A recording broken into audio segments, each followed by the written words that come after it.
You are really good at your work. Really, really good. You make good money. You build something. People respect you. But let me ask you something, and let's be honest about this. When you go home at night, are you actually there? Or is your body there, but your head's still at work? And the people at home, your partner, your children, your family, do they feel like they actually have you and your attention? Or have they slowly stopped expecting that? Now, if that question makes you pause even a little, then this video is for you. At some point in your career, you made a trade. You gave more time to work, less time to everything else. It was not a bad decision. That's what work is about. Work needed it.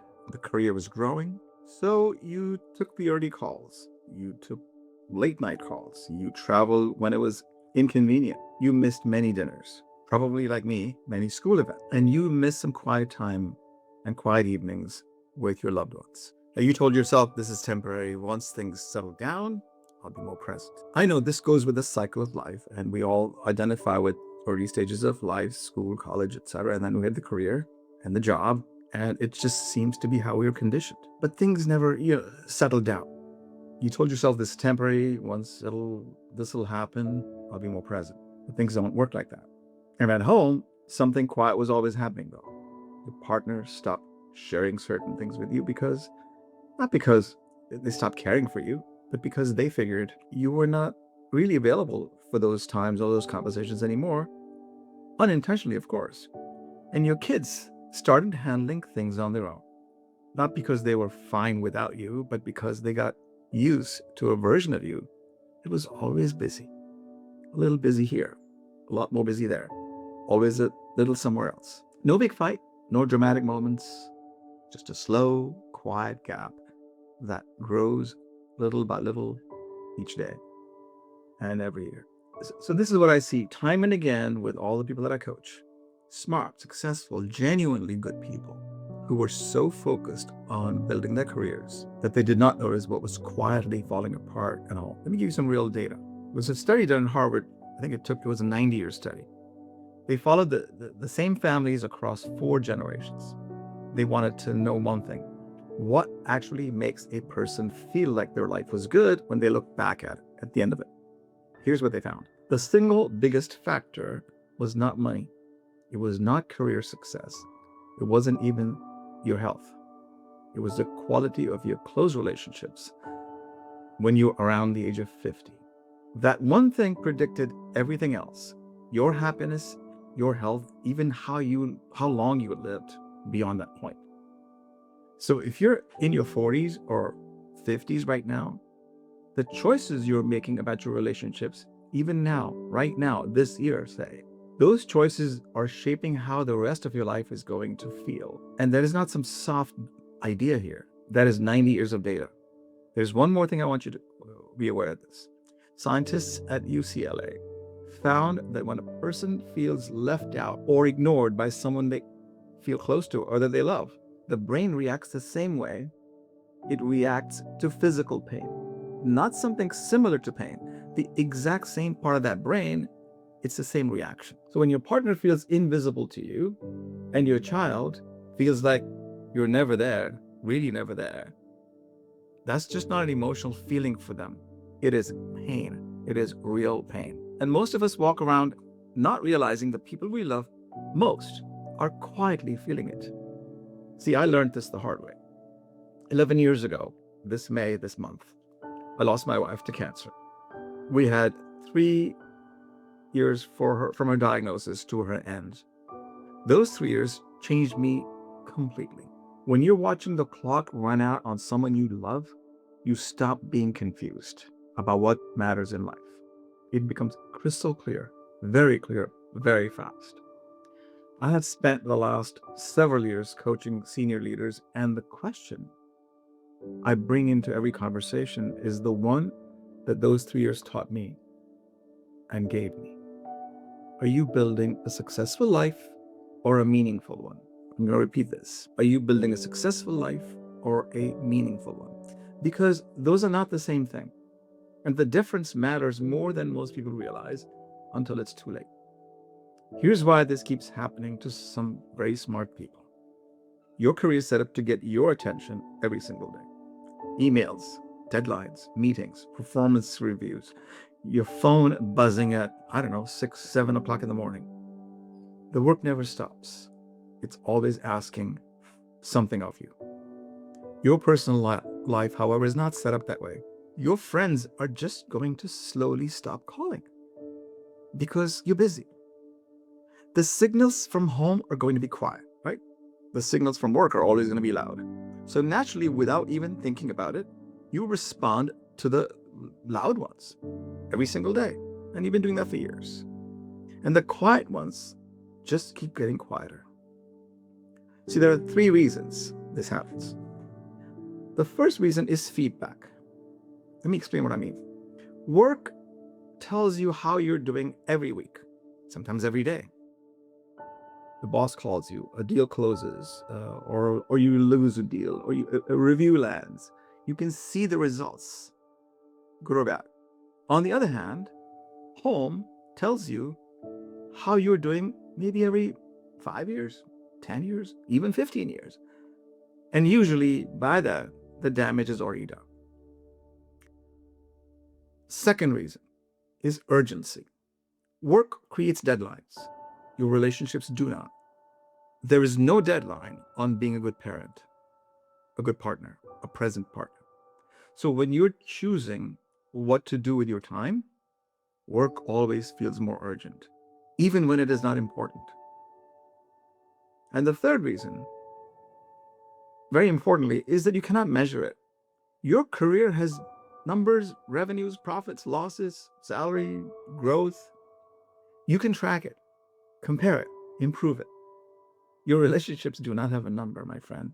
So it's easy to ignore them without realizing that we're ignoring them. Once you see these 3 things clearly, the pattern makes complete sense. You were not being selfish. You were just responding to a system that was designed to get your attention, while the people at home quietly waited. There is a thing that stops most people from changing this, even after they see this clearly. It sounds like this. I will deal with this when this project is done, or when the kids are older, or when work calms down a little bit, then I'll have more time. Oh, when I have more time, I'll get that done. See, I've heard this in every session and every version of this from very smart people. I call this the when-then disease. And here's the truth. Work does not calm down. Time does not free itself up. The next thing always arrives before the last thing is finished. So the only thing that actually changes is when you decide to treat your personal life the same way you treat your work life. You put it on the calendar. You protect that time. You show up for it. Before this video ends, ask yourself this question honestly. Are the people closest to you actually on your calendar? Or are they just in your good intentions? That's a simple question. But most people, if they're really being honest, know the answer is not a good one.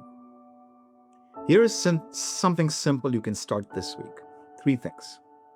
First, 5 minutes every morning, just for yourself. Before you get to your phone, before you check your email, just 5 minutes for you. Take a pen and paper. Who do I want to be at home today? Not what I need to do, who I want to be. You'd be surprised what may come up when you ask that question honestly. Like if you make this a habit, it'll start to really make sense. Most busy people have not asked themselves that question in years. It sounds simple, but it's hard. Just make it a practice. Number 2, one real conversation this week with someone who's very close to you.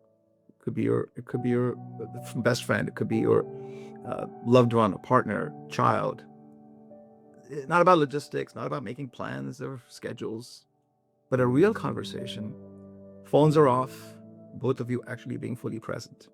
Ask the question like, what did this week feel like for you?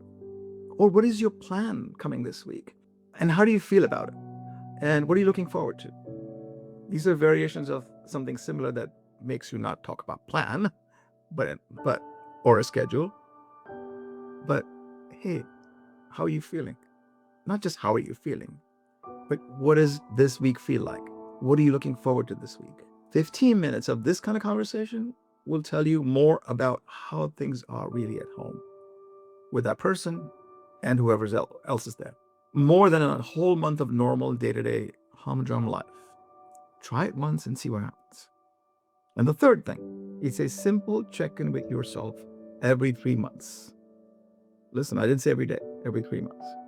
Look at 4 areas of your life: your health, your closest relationships, your own state of mind, and your friendships outside of work. And give yourself a score from 1 to 10 in each area. And be honest. You measure it every three months, as I said, yes. Then look at the lowest score, and you know obviously what that means. If you're scoring low in the area of health or your state of mind, you know that you need to work on that. You need to fix it. It's the same thing you do in your career. You do that regularly. You track things every week, month. You notice what's failing, and then you fix it. Why is that different for the personal life? It deserves the same attention, my friend. It has just never had a simple way to measure it. So this is your way to do this. So start measuring it, even if it's rough. Just watch what changes. Here's a bonus for you. And this is something I've done with many of my clients. Depending on who they are, who they have in their family, whoever I'm coaching, I would say, what does your dinner conversation look like? In one case, one of the gentlemen said, the 2 daughters and the wife at home, and what's the routine? The routine is the TV's on. They're not talking to each other. Or if they are talking about it, it's just something very plain vanilla. It's a day-to-day thing. It's not deep. So one question, my wife introduced me to this, by the way, many years ago. She would ask the question to our children, what was your high low of the day? What was the high? What was the low? And children being children, they're going to start talking about their lows mostly. And we all humans do that. It's insane how, if you ask that question, what's going to come out. So the problems that they're facing or the challenges they face will probably surface faster. And you get to really be in touch with that. So we got to know what was going on with our children at the time in school or in the neighborhood. And you realize where their focus is. And you're not trying to change their lives, but you're trying to make them to, feel a little bit their emotion and see where they are. And it changes. It's a game changer. One of my clients had him do was, so in his case, it was a mother and his wife were the 3 people in the house. And it's funny. He said, I do most of the talking. I've never heard anything my mother or my wife say. And so with him, the question that really made the difference to him was, hey, Mom, what are your goals for the next few months? She was in her 70s. That doesn't mean she has no goals and what she's looking forward to in her life for the rest of the quarter, the rest of the year. You do that at work. Why not at home? He wrote back a thank you note to me and say, hey, I was asking my wife, I've never asked that question, or his mom, and she was a little surprised. So yeah, don't be surprised if the person you're talking to is surprised. They don't believe you, but make it consistent and they'll start believing you. I want to say one last thing. This is not about feeling guilty, okay? For the years that you're already behind you. It's okay. Every person I coach carries some weight about the time that they did not give. So the conversation they were not present at all, guilt is not going to fix that, okay? And guilt's not a healthy feeling anyway. So what I'd suggest to you is slowly, steadily, small decisions that you make now, and you start consistently following them, makes the difference. So here is all I'm going to ask you to do this week. Think of one person at home who has been quietly waiting for the real version of you. Quietly waiting for the real version of you. What does that mean? Not the tired person that you walk in, not the distracted person that walks in the door, but the actual you. However you are, okay? Put one real conversation with that person on your calendar before this week is out. Not a plan to do it. Actual time at actual place. Do that every week for 90 days. And just notice what changes in your life. If you're watching this and something feels a little unsettled for you, like you're at some kind of turning point in your life, but you're not sure what kind, take the Career Crossroads quiz. not suggesting you leave your career or change your jobs, but in the quiz, it'll start really revealing to you where you are. It's right below this video. It's short, it's honest, and it'll help you figure out whether what you're feeling in your career question, or is it a life question, or both, which in my experience, it usually is both. I'm not trying to sell you anything at all. Okay, it's free. I just know that most people at this stage in their lives, in their 40s and 50s, are carrying a question that they have not been able to really name yet. And this quiz will help you name it. Thank you for watching. I'll see you in the next video.